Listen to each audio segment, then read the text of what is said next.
What's going on, guys? Wanted to do a quick video here to put a cap on the sim standard issue. A couple weeks ago I put out a video that basically talked about coming clean with the truth of what happened. And there hasn't been a day that has went by where I haven't been confronted by an email or comment where somebody wants to know the status of that video. So essentially I wanted to come out and just make a statement about it and then leave it at that. First and foremost, it was a very involved process.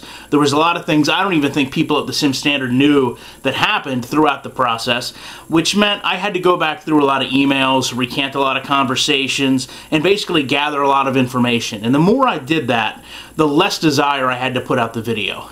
And basically, when I looked at the situation from kind of a third party and going back and reading things, a year and a half old, I came to the conclusion that I could sit here and show you cut and dry black and white, point for point, exactly the way things fell apart.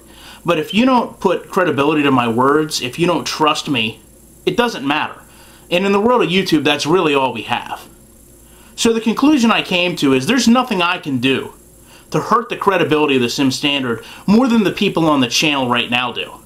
What I mean by that is, I want you to go to their channel. I still want you to watch their videos. I want you to see how they articulate gameplay. I want you to see how they speak about the games. And I want you to watch the information they share with you.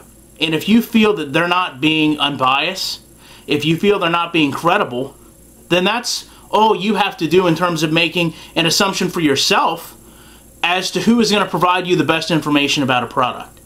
So, with that said, that's pretty much where I am with it, and that's pretty much where it's going to stay. I would never go back to the Sim Standard the way I currently see the channel being produced, because clearly I don't feel like I would have a voice that fits in with the direction the channel is headed.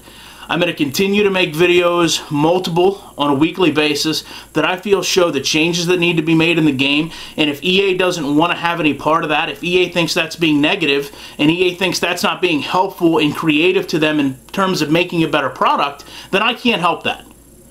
But that's what this channel was created for, that's what it stands for, and that's what it's going to continue to stand for going forward. And I've learned it doesn't take 5 people to do that. It just takes one dedicated individual, and that's what I'm going to continue to be and provide the best videos I can to the Sim Football community for as long as possible.